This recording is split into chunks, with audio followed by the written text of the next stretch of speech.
जय हिंद दोस्तों, स्वागत है आप सभी का इंडिया डिकोडेड पर। दोस्तों आज से 4 दिन पहले जब हमने इंडिया डिकोडेड पर अपनी पहली वीडियो को अपलोड किया था जिसमें कि कावेरी इंजन के आफ्टर बर्नर वाले मॉड्यूल की बातचीत करी थी, तो कई सारे उसमें ऐसे लोग थे जो कि इस खबर को मानना ही नहीं चाह रहे थे, जैसे कि उनको इंडिया के प्रोग्रेस से प्रॉब्लम हो रही हो। लेकिन दोस्तों अंग्रेजी में वो कहावत आती है ना कि हेटर्स गोना हेट। हम लोग दोस्तों उन लोगों को इग्नोर करने वाले हैं, वो इसलिए बिकॉज आज उसी कावेरी के आफ्टर बर्नर वाले मॉड्यूल को लेकर एक बहुत ही शानदार और नया अपडेट सामने आया है। जी हां, डीआरडीओ के खेमे से खबर सामने आई है कि वही वाला कावेरी इंजन जिसके अंदर आफ्टर बर्नर मॉड्यूल लगा हुआ है उसकी इन फ्लाइट टेस्टिंग को किया जाएगा, वो भी तेजस के प्रोटोटाइप फाइटर जेट के ऊपर। आप लोग यहां पे देख सकते हैं ये खबर अगेन डिफेंस ब्लॉग्स के द्वारा इसको कवर किया जा रहा है। और दोस्तों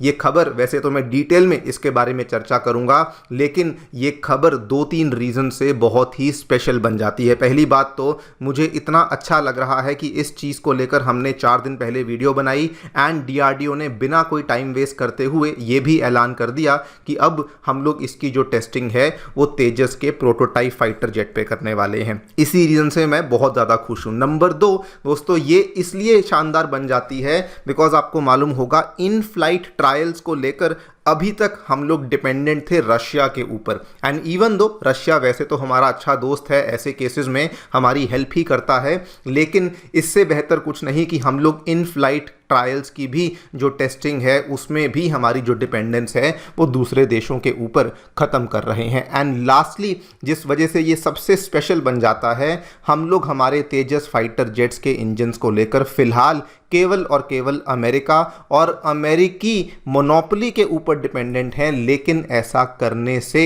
हम लोग दोस्तों ग्रेजुअली एक स्टेप अप ले रहे हैं जिससे कि हम लोग हमारी डिपेंडेंस अमेरिका के इंजन्स, स्पेशली उनके जो GEF 404 इंजन्स हैं उसके ऊपर बेसिकली ख़त्म कर पाएंगे। इन्हीं दोनों तीनों चीज़ों के बारे में हम लोग चर्चा करने वाले हैं कि क्या एग्जैक्टली हमें नया अपडेट देखने को मिला है, क्या है ये कावेरी का आफ्टर बर्नर मॉड्यूल और इसकी जो ये टेस्टिंग हम लोग इसको इंडिया में करने वाले हैं, इसके क्या क्या मायने भारत के लिए और भारत की डिफेंस फोर्सेस के लिए होंगे, इसको भी समझने का प्रयास करेंगे। आइए शुरू करते हैं मेरे साथ। मेरा नाम है अनिरुद्ध। यदि आप लोग हमें फॉलो करना चाहते हैं तो यहाँ पर दिए गए हमारे टेलीग्राम चैनल के माध्यम से ऐसा कर सकते हैं। ऑलराइट, सबसे पहले मैं आपको डायरेक्टली लेटेस्ट अपडेट दोस्तों यहाँ पे बता दूं।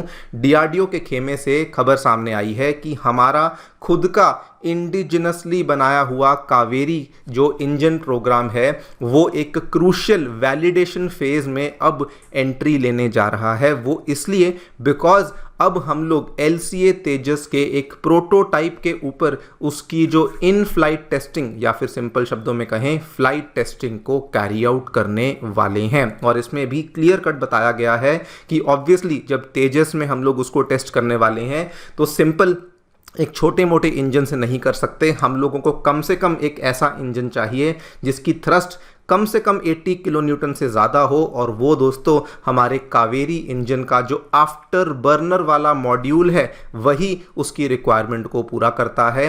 एंड उसी पर्टिकुलर आफ्टर बर्नर वाले मॉड्यूल वाले कावेरी इंजन के साथ हम लोग इसकी टेस्टिंग को करने वाले हैं। इसमें आप एक शब्द देख रहे होंगे हॉलो रीहीट। इस शब्द के क्या मतलब हैं वो भी आपको बता देता हूँ।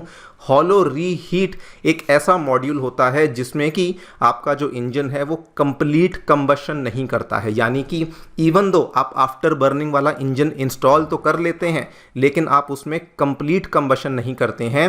और वो भी इसलिए किया जा रहा है बिकॉज अभी हमने जो आफ्टर बर्निंग वाला मॉड्यूल है उसको रिसेंटली डेवलप किया है and DRDO does not want to take risks, और इसीलिए वो जो आफ्टर बर्निंग वाला मॉड्यूल है उसको कम कैपेसिटी पे चलाएंगे सो दैट एटलीस्ट जो उसके मॉड्यूल कंपोनेंट्स है उसकी टेस्टिंग यहाँ पर हो सके। आप यहाँ पे देखिए अलग अलग चीज़ों की टेस्टिंग होने वाली है। नोजल एक्चुएशन, फैडेक जो कि आज के समय में बहुत इंपॉर्टेंट हो चुका है कि आप डिजिटली इंजन को कैसे कंट्रोल करते हैं, फ्यूल कंट्रोल, थर्मल मार्जिन्स, इन सभी चीज़ों को ये लोग यहाँ पे टेस्ट करने वाले हैं लेकिन कम कैपेसिटी पे। इसीलिए एक hollow reheat after burner module का इस्तेमाल किया जाने वाला है। नाउ दोस्तों ये खबर स्पेशल क्यों बन जाती है? सबसे पहले मैंने वीडियो की स्टार्टिंग में बताया, जो लोग दोस्तों कावेरी इंजन के खिलाफ थे वो खिलाफ ही रहने वाले हैं, लेकिन मैं आपको थोड़ा सा इसका इतिहास बताता हूं। जब इस इंजन को पहली बार 1980s में शुरू किया गया था, ये इंजन के ऊपर प्रोग्रेस बहुत ही स्लो था और एक टाइम पे तो इतना स्लो हो चुका था कि 2008 में जाकर के जो हमारी सरकार थी उसने गिव अप कर दिया और कहा कि अब हम इसको परस्यू नहीं करेंगे, बल्कि वो इतना ज़्यादा बुरा हाल हो चुका था कि उन्होंने ये तक ऐलान कर दिया कि अगर हम लोग कावेरी इंजन के ऊपर काम करेंगे भी तो कम से कम LCA तेजस को लेकर तो काम नहीं करने वाले। मतलब कि इस इंजन में इतनी ताकत तो है ही नहीं कि ये कभी भी किसी फाइटर जेट में जा सकेगा। और गवर्नमेंट ने, आप हिसाब लगाइए, उस टाइम पे इस पर्टिकुलर इंजन को तेजस फाइटर जेट से डी लिंक ही कर दिया था। लेकिन दोस्तों आज अगर आप देखें, शायद पिछले कई सालों तक इसको लेकर कोई डेवलपमेंट, कोई भी प्रोग्रेस नहीं हो रहा था, लेकिन पिछले, मेरा ख्याल है शायद 9 से 10 महीने में इतना ज़्यादा हमें डेवलपमेंट और प्रोग्रेस देखने को मिल रहा है कि कावेरी इंजन की ना केवल इतनी कवरेज हो रही है, बल्कि हमें एक्चुअल ऑन ग्राउंड हमें इसके ऊपर प्रोग्रेस भी देखने को मिल रहा है और उसी का परिणाम आज देख रहे हैं कि इसकी टेस्टिंग हो रही है। सबसे पहला रीज़न तो यही है कि ये खबर बहुत ही बड़ी बन जाती है। दूसरी बात, जो लोग कह रहे थे कि आफ्टर बर्नर इंडिया ने कैसे बना लिया, तो वो वाली खबर भी आपकी यहां पे कंफर्म हो जाती है कि आफ्टर बर्नर बना है भाइयों, तभी तो हम तेजस के प्रोटोटाइप एयरक्राफ्ट में जाकर के इसको टेस्ट करेंगे, वरना बगैर आफ्टर बर्नर के आप फाइटर जेट में इसको इंस्टॉल कैसे करेंगे। इसका मतलब ये चीज़ भी यहां पर कंफर्म हो जाती है और ये अपने आप में बड़ी बात है, बिकॉज अगर आफ्टर बर्नर वाला मॉड्यूल हमने तैयार कर लिया है, मतलब कि हमारा जो इंजन है वो अमेरिका का F404 वाला जो इंजन है उसकी सेगमेंट में आ चुका है। उसकी कितनी थ्रस्ट है? 84 किलो न्यूटन की।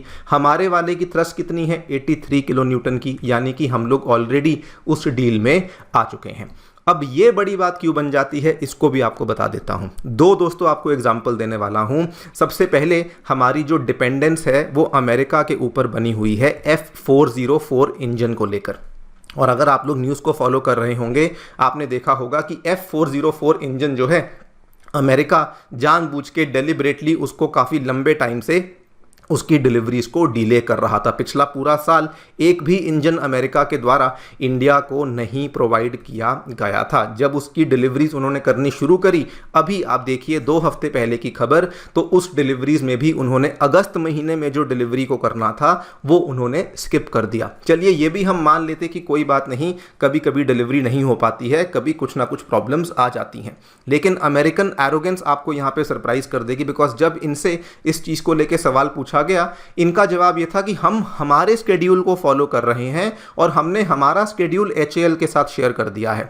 भाई what about India schedule? What about the fact कि इंडिया के द्वारा ऑलरेडी 97 तेजस को यहां पर अप्रूव कर दिया गया है, हमें यहां पे इंजन चाहिए। HAL के चीफ आके बोलते हैं कि हमारा सब कुछ तैयार खड़ा है, लेकिन अगर इंजन ही नहीं होगा तो हमारा जो एयरक्राफ्ट है वो उड़ान कैसे भरेगा। ये सारी की सारी प्रॉब्लम्स अमेरिका सब कुछ होने के बाद भी हमारे लिए खड़ी कर रहा था। And if this is not enough, एक और एग्जांपल आपको बताता हूं। दिसंबर 30, 2024 की ये वाली खबर को देखिए।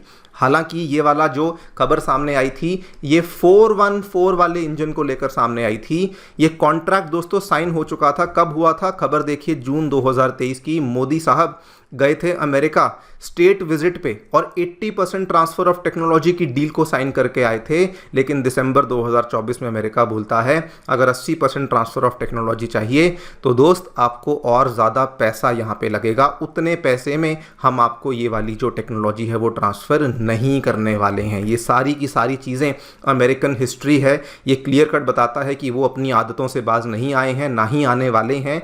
और इसीलिए ये डेवलपमेंट्स बहुत ही खास बन जाती हैं कि इतना कुछ होने के बाद अगर हम लोग हमारा खुद का इंजन तैयार कर लेते हैं तो ऑब्वियसली दोस्तों हम लोग यहाँ पर अमेरिकन डिपेंडेंस से किस तरीके से अपने आप को इंडिपेंडेंट कर पाएंगे। एंड लास्टली ये इसलिए भी बड़ी बन जाती है, आपको याद करवा दूं, हम लोग अपनी इन फ्लाइट ट्रायल्स को लेकर हमेशा से ही रशिया के ऊपर डिपेंडेंट रहे हैं। वैसे तो रशिया हमारा दोस्त है, अच्छा डिफेंस पार्टनर है, लेकिन दोस्तों इसमें भी एक पुरानी कड़ी मुझे याद आती है जब भारत बहुत ज़्यादा प्रयास कर रहा था कि रशिया के अंदर हमें टेस्टिंग करनी है, तो वहाँ पर भी हमें लाइन में लगना पड़ा था और स्लॉट हमें नहीं मिल रहा था, जिसकी वजह से जो इन फ्लाइट टेस्टिंग है वो भी काफ़ी डिले हो गई थी। तो इवन दो रशिया में हमारी टेस्टिंग चल रही है, वहाँ पर उन्होंने हमें स्लॉट दे दिया, लेकिन ऑब्वियसली अगर हम लोग खुद ही इसको अपने घर में कर लेते हैं तो उससे अच्छा तो कुछ है ही नहीं। और इसी बात पे मुझे पीएम मोदी की एक लाइन भी याद आती है। उन्होंने आज मॉर्निंग में ही कहा, हालांकि वो जिक्र किसी और चीज़ का कर रहे थे, वो H1B वीज़ा की बात कर रहे थे, लेकिन उन्होंने आज मॉर्निंग में ही कहा कि भारत का सबसे जो तगड़ा दुश्मन है, सबसे जो रियल दुश्मन है, वो यही है कि हम आज भी दूसरी कंट्रीज़ के ऊपर डिपेंडेंट हैं, और अगर हम लोग उसका निवारण निकाल लेते हैं तो फिर हमारी ग्रोथ बहुत ज़्यादा शानदार होने वाली है। आई थिंक ये वाला जो इंजन और इसकी जो टेस्टिंग हम कर रहे हैं, ये उसी दिशा में एक बहुत ही मीनिंगफुल स्टेप है। आप लोग जो भी सोचते हैं बताएं कमेंट सेक्शन में। Thank you so much for listening, stay tuned and